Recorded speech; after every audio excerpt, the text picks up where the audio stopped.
साथियों नमस्कार। मैं आपको बताने जा रहा हूँ विश्वविख्यात सांवरिया सेठ मंदिर की रहस्यमयी कहानी। क्या आपने कभी सुना है कि भारत में एक ऐसी रहस्यमय जगह भी है जहाँ हर आने वाला खाली जेब से नहीं बल्कि किस्मत के खजाने लेकर लौटता है। राजस्थान के चित्तौड़गढ़ में स्थित एक चमत्कारी धाम सांवरिया सेठ का मंदिर मंडपिया गांव की धरती पर बसा वो स्थान जहां आस्था महज भावना नहीं बल्कि व्यापार की दिशा बदलने वाली ऊर्जा बन जाती है। यह सिर्फ एक तीर्थ नहीं बल्कि लाखों कारोबारियों की आत्मा का निवेश स्थल है, जहां दुआएं सिर्फ मन की नहीं होती बल्कि सीधे सांवरिया सेठ के दरबार में सौदे की तरह स्वीकार होती हैं। लेकिन इसी मंदिर की परछाइयों में कुछ ऐसे सवाल भी हैं जो रहस्य की परतें खोलने को मजबूर करते हैं। आखिर ये सांवरिया सेठ है कौन? क्या वे श्री कृष्ण के खास स्वरूप तो नहीं है, या फिर कोई अलौकिक शक्ति है जो व्यापारियों की डूबती नया को उभारने उतर आई है? कहा जाता है कि या जिसने सच्चे मन से प्रार्थना की उसका कारोबार चौतरफा परचम लहराने लगा है। लेकिन क्या वाकई सिर्फ एक दर्शन भर से रुका हुआ व्यापार फिर से दौड़ने लग जाता है? कहां से आया यह मंदिर? कौन लाया इसकी मूर्ति? क्या सचमुच स्वयं धरती से प्रकट हुई थी एक रहस्यमय सोपन के संकेत पर? और सबसे चौंकाने वाली बात यह है, क्या यह सत्य है कि इस मंदिर में जो भी चढ़ावा आता है वह सीधे भगवान के नाम पर बैंक में जमा होता है, या इसके पीछे भी कोई अनकहा रहस्य छुपा है? क्या आपने कभी सोचा है कि ईश्वर का भी बैंक खाता हो सकता है? और अगर हो सकता है तो क्या वह खाता सीधे भक्तों की श्रद्धा से भरता है? चित्तौड़गढ़ के एक कोने में बसे सांवरिया सेठ मंदिर को यूं ही भारत का इकलौता बिजनेस गॉड नहीं कहा जाता। यहाँ के व्यापारियों की परंपरा कुछ अलग है। पहली कमाई की मिठास हो या मुनाफे का उत्सव, कंपनी की रजिस्ट्री हो या नया कारोबार, जब तक यह सांवरिया सेठ की चौखट पर समर्पित ना हो जाए तब तक लगता है मानव शुरुआत अधूरी है। हर साल लाखों लोग यहाँ सिर्फ दर्शन के लिए नहीं आते, अपनी तकदीर के पन्नों को फिर से लिखवाने। लेकिन एक सवाल जो हर किसी को भीतर तक झकझोर देता है, जो करोड़ों का चढ़ावा मंदिर में आता है उसका होता क्या है? कौन संभालता है उसे? कहां जाता है वह धन? क्या वह सामाजिक कार्यों में लगता है, या फिर कोई और चुपचाप कहानी चल रही है? और जो बात इस मंदिर को एक रहस्य से जोड़ देती है, क्या आप यकीन करेंगे कि इस मंदिर की नींव रखने का विचार 3 अलग अलग व्यक्तियों को एक ही रात एक ही सपना देखने के बाद आया था?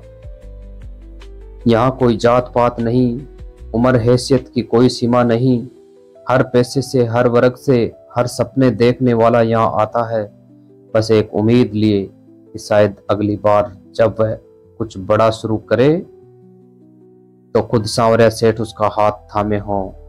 तो इस रहस्य से भरी यात्रा में हमारे साथ अंत तक जुड़े रहिए, क्योंकि हो सकता है आपके सपनों की कहानी अब लिखने वाला कोई और नहीं, खुद सांवरिया सेठ हो।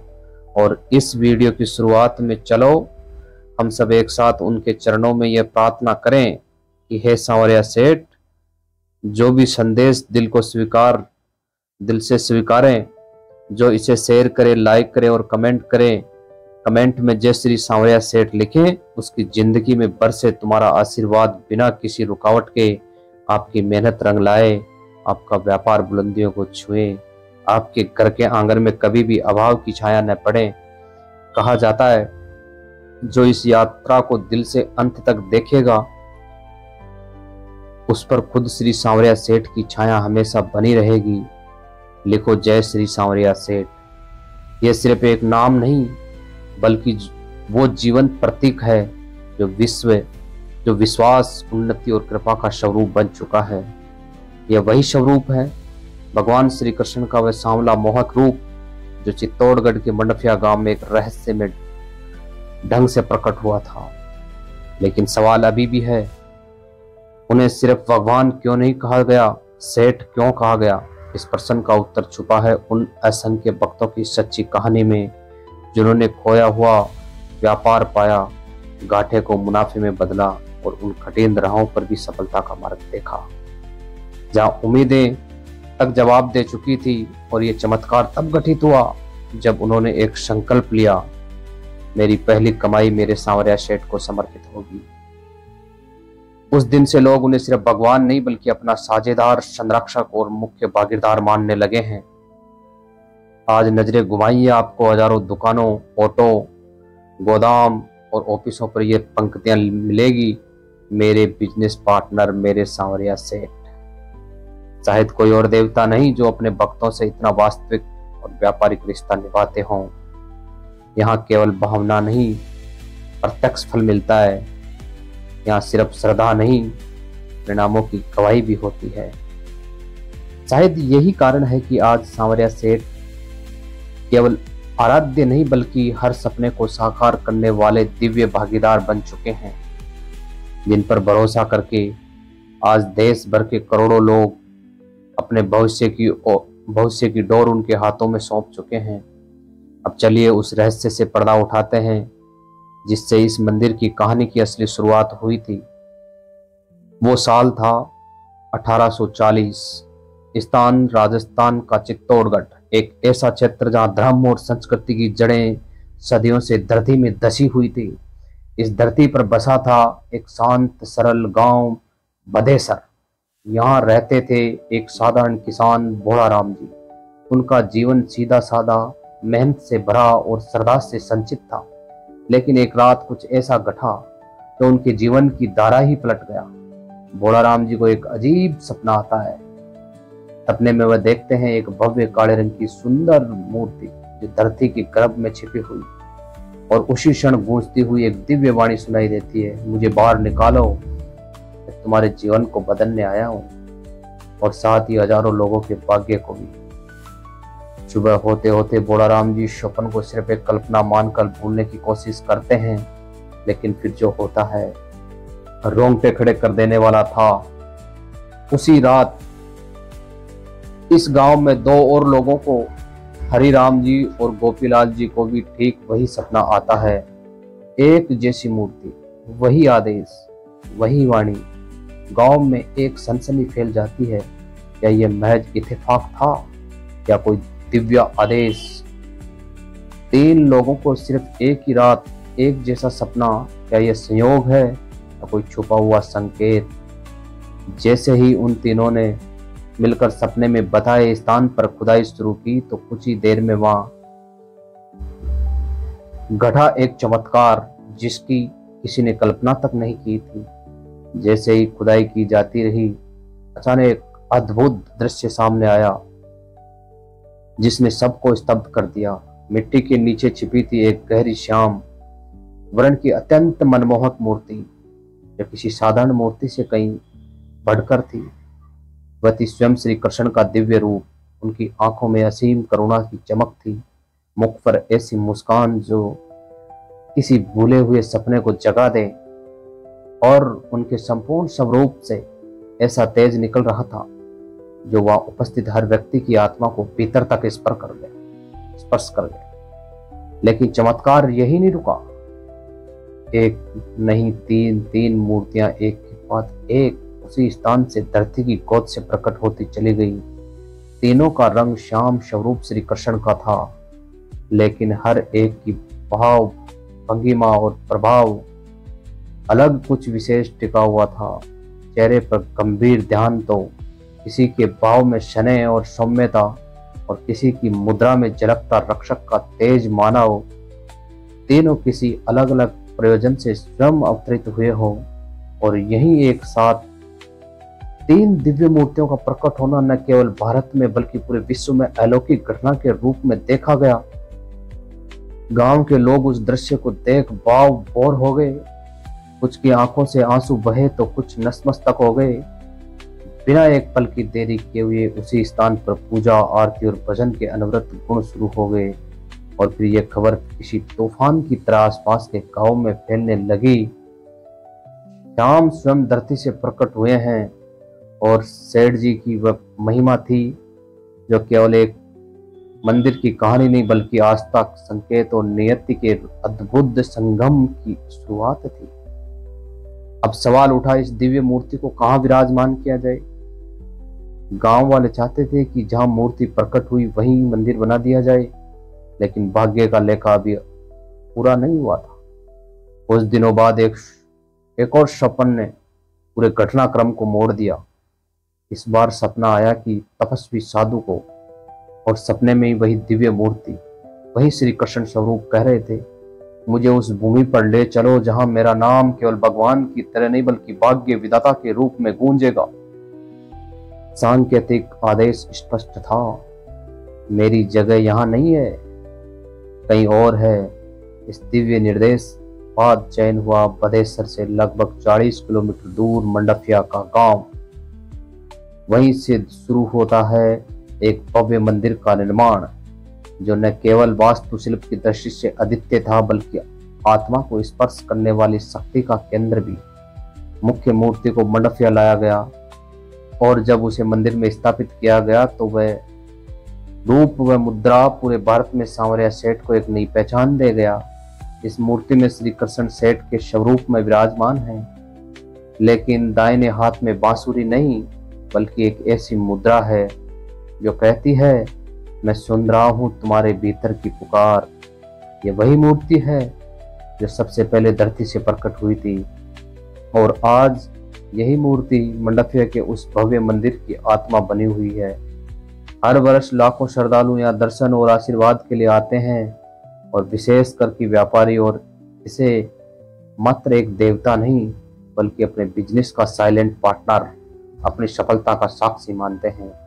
3 मूर्तियां 3 स्थल और 3 रूपों में प्रकट हुआ एक ही देवता सांवरिया सेठ।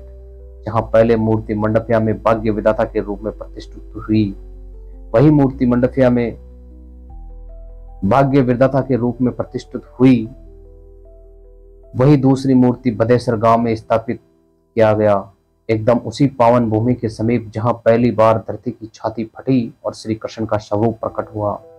बदेसर के लोग इस प्रकट स्थल का मूल रूप मानते हैं कि उनकी मान्यता है, जो यहाँ आता है उसे मन की शांति और परिवार में सुख शांति का वरदान मिलता है।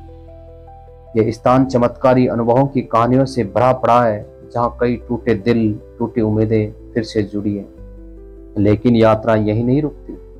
तीसरी मूर्ति को ले जाया गया मातृ टुंडिया गांव, जहाँ इस स्वरूप ने लिया एक और अलग रूप, तेजस्वी रौद्र और संकट मोचन का। यहाँ की मूर्ति में वही श्याम रंग है, वही श्री कृष्ण, लेकिन भाव में झलकता है कि आप राजेश शक्ति, जो कठिन हालातों को चढ़कर भक्त को आगे बढ़ाने का संबल देता है। मातृ कुंडिया के श्रद्धालु मानते हैं कि यहाँ जाने से जीवन की बड़ी बड़ी रुकावटें जैसे कोर्ट कचहरी, शत्रु और मानसिक तनाव धीरे धीरे खुद ही समाप्त हो जाते हैं। आज तीनों स्थान केवल तीर्थ नहीं बल्कि सिद्ध पीठ बन चुके हैं, जहां भक्त अपने अपने जीवन की अलग अलग समस्याओं को लेकर इन तीनों धामों में दर्शन करने के लिए जाते हैं, क्योंकि हर एक स्थान सांवरिया सेठ के एक विशिष्ट स्वरूप का प्रतिनिधित्व करता है और तीनों मिलकर एक त्रिकोण बनाते हैं। भक्ति, विश्वास और वरदान का त्रिकोण बदेसर से शुरू होकर मातृ कुंडिया को छूते हुए और अंत में मंडफिया पहुंचना, यह कोई सामान्य यात्रा नहीं बल्कि श्रद्धा, शक्ति और संकल्प से जुड़ा हुआ एक त्रिकोणीय तीर्थ है, जिसे भक्तगण आज सांवरिया यात्रा के नाम से जानते हैं। यह वह आध्यात्मिक मार्ग है जहाँ हर मोड़ पर उम्मीद जन्म लेती है और हर पड़ाव पर चमत्कार घटित होते हैं। राजस्थान की पारंपरिक लोक कला शिल्पकारों की बारीकी नक्काशी और भक्तों की अटूट आस्था से बना यह मंदिर सिर्फ एक पूजा स्थल नहीं बल्कि क्यों ना अधूरी प्रार्थनाओं की आवाज है, जिन्हें कहीं और नहीं तो यहाँ जरूर सुना जाता है। और वह मूर्ति जिसे पूरे अध्याय की शुरुआत की थी, वही श्याम वर्ण, वही श्री कृष्ण का रूप, जो ना किसी कलाकार ने गढ़ा, ना किसी मंदिर से लाया गया, बल्कि स्वयं धरती की गोद से प्रकट हुआ। एक नहीं 3 अलग अलग व्यक्तियों ने एक ही रात एक ही रूप का सपना देखा। क्या ये मात्र एक सहयोग था या कोई दैवीय योजना जिसे इंसान अब जाकर समझ पा रहा है? आज वही मूर्ति मंडफिया के भव्य मंदिर में सांवरिया सेठ के रूप में विराजमान है, एक ऐसा स्वरूप जिसे लाखों लोग भगवान नहीं बल्कि सेठ जी कहकर पुकारते हैं, क्योंकि वे केवल पूजा के पात्र नहीं बल्कि व्यापार में साझेदारी, तकदीर में भागीदार बन चुके हैं। कभी आपने सोचा है कोई व्यापारी जो कल तक कर्ज में डूबा था आज करोड़ों का मालिक कैसे बन गया? यह कोई स्क्रिप्ट फिल्म नहीं बल्कि एक सच्ची जीवन कहानी है। यह कहानी है राजस्थान के भीलवाड़ा जिले के सामान्य कपड़े व्यापारी श्री गोविंदलाल शर्मा की। एक ऐसा नाम जिसकी किस्मत ने जब सारे रास्ते बंद कर दिए तो सांवरिया सेठ ने खुद अपने जीवन की दशा और दिशा सुधारी। साल था 1998। व्यापार में मंदी, बाजार में हाहाकार, जीएसटी जैसे बदलावों ने उन्हें जब झकझोर कर दिया था। छोटी सी दुकान जो पहले ठीक ठाक चल रही थी अब कर्ज के पहाड़ के नीचे दब चुकी थी। बैंक का लोन डिफॉल्ट हो चुका था, दुकान पर कुर्की का नोटिस चिपक चुका था। घर के अंदर तनाव, बाहर दुनिया के ताने, हर तरफ से हारने का एहसास और रास्ता कुछ भी दिखाई नहीं दे रहा था सिवाय एक आज के ईश्वर के। तभी उनके एक पुराने स्टाफ में से एक ने कहा, गोविंद भैया एक बार सेठ जी के दरबार होकर आइए। ये वह व्यापारियों के भगवान हैं। इन सब ने छोड़ा, उसने थामा। गोविंद जी पहले मुस्कुराए, मन ही मन सोचा भगवान बिजनेस डीलर बनेंगे क्या?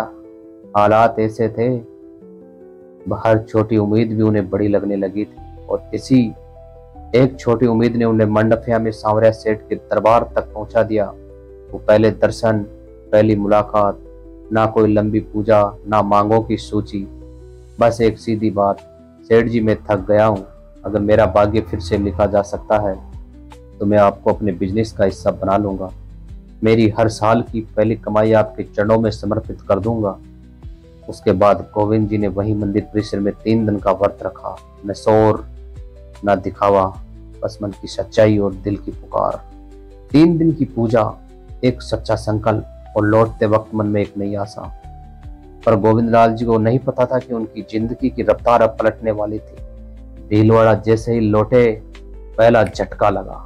एक कॉल आया, फोन की घंटी बजी।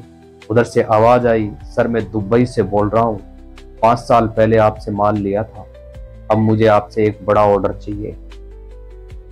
रकम 1,25,00,000 रुपए, ना कोई शर्त, एडवांस, बस एक भरोसा। गोविंद जी को जैसे यकीन नहीं हुआ हो। जिस दुकान पर कुर्की का बोर्ड लग चुका था वहीं अब करोड़ों के सौदे हो रहे थे। और फिर मानो सेठ जी ने व्यापार की बारिश ही खोल दी हो। 1 महीने के अंदर 3 और बड़े ग्राहक जुड़ गए। तो दुकान बंद होने की कगार पर थी, अब 3 मंजिला शोरूम बनने की तैयारी में है। और गोविंद जी खुले शब्दों में कहते हैं, अब मेरे बिजनेस में मेरा हिस्सा बाद में, पहले मेरे सेठ जी का हिस्सा रहेगा। हर साल की कमाई का 10% सांवरिया सेठ मंदिर ट्रस्ट को दान करते हैं, ना किसी प्रचार के लिए ना किसी दिखावे के लिए, बस इस साझेदारी को निभाने के लिए जो उन्होंने मंदिर के सामने खड़े होकर प्रार्थना की थी। और जब उनसे पूछा गया कि ऐसा कैसे हुआ, उन्होंने मुस्कुराते हुए बस इतना कहा, पूरे जीवन में सबने सलाह दी पर उठाया सिर्फ एक मेरे सेठ जी ने। उनका असूल पहली कमाई सेठ की, बाकी जो बची वह मेरी। कहानी नहीं, यह है उस आस्था की अमिट दस्तावेज जो तिजोरी नहीं तकदीर खोलता है। सांवरिया सेठ ये केवल एक मंदिर नहीं, ये एक सेठ बेस्ट पार्टनर मॉडल है, जहां ना कोई स्टाम्प पेपर ना कोई लीगल एग्रीमेंट, बस श्रद्धा की एक बिलबुक जो किस्मत बदल देती है। सबसे बड़ा सवाल, क्या सच में भगवान का भी बैंक अकाउंट होता है? सोशल मीडिया पर यह बात बहुत वायरल है कि सांवरिया सेठ मंदिर में चढ़ाए गए करोड़ों रुपए सीधे भगवान के नाम के अकाउंट में जमा होते हैं। पहली बार सुनकर हर कोई चाहता है, क्या भगवान भी बैंकिंग करते हैं? कौन है उस अकाउंट का केवाईसी करने वाला? पर जब इस रहस्य पर से पर्दा उठता है तो सामने आती है आस्था और पारदर्शिता की मिसाल। दरअसल सेठ जी के दरबार में जो चढ़ावा चढ़ता है सीधा किसी व्यक्ति के पास नहीं बल्कि ट्रस्ट के खाते में जाता है, जो एक रजिस्टर्ड संस्था है। और यही संस्था चलाती है वह अकाउंट जिस पर लिखा होता है सांवरिया सेठ मंदिर मंडफिया ट्रस्ट। इसलिए जब लोग कहते हैं कि भगवान के नाम पर अकाउंट तो है, शाब्दिक नहीं, हर एक रुपया, हर एक चढ़ावा, पूरे हिसाब किताब, ऑडिट और सार्वजनिक रिकॉर्ड के साथ समाज कल्याण में लगाया जाता है, जैसे शिक्षा, स्वास्थ्य और गरीबों की सहायता। किसी भी मंदिर में ये मॉडल शायद ही कहीं और हो दिखे आपको। यहाँ चढ़ावा दान नहीं, सेठ जी के साथ साझेदारी है, और इस साझेदारी का पहला असूल है सेठ जी का नाम सबसे ऊपर, चाहे मंदिर में हो या बैंक में हो। जो भगवान की सेवा करता है वह दरअसल पूरी मानवता की सेवा करता है। सांवरिया सेठ मंदिर में चढ़ाया गया धन केवल दीप जलते हैं, फूल चढ़ाने और भोग सजाने तक सीमित नहीं रहता। यह धन बनता है सेवा का माध्यम से। इससे चलता है मंदिर का संचालन, लेकिन इससे कहीं बढ़कर यह बनता है हजारों जरूरतमंदों की उम्मीद। स्कूलों में किताबें पहुंचती हैं, अस्पतालों में दवाइयाँ मिलती हैं, बेसहारा लोगों को मिलता है सहारा, बेटियों की शादी में मिलता है आशीर्वाद। और यही वजह है कि जब भक्त कहते हैं भगवान का बैंक अकाउंट है, तो वह एक आध्यात्मिक सत्य का रूपक होता है। लेकिन भावनात्मक रूप से यह अकाउंट भगवान का ही है, क्योंकि इसका उपयोग होता है केवल उनके आदेशों के अनुसार। सेवा, सहायता और समाज के उत्थान में भगवान के नाम पर कोई एटीएम कार्ड नहीं होता। साथियों, आपको अगर ये कहानी पसंद आई तो आप इसको जरूर शेयर करें। जय सांवरिया सेठ की।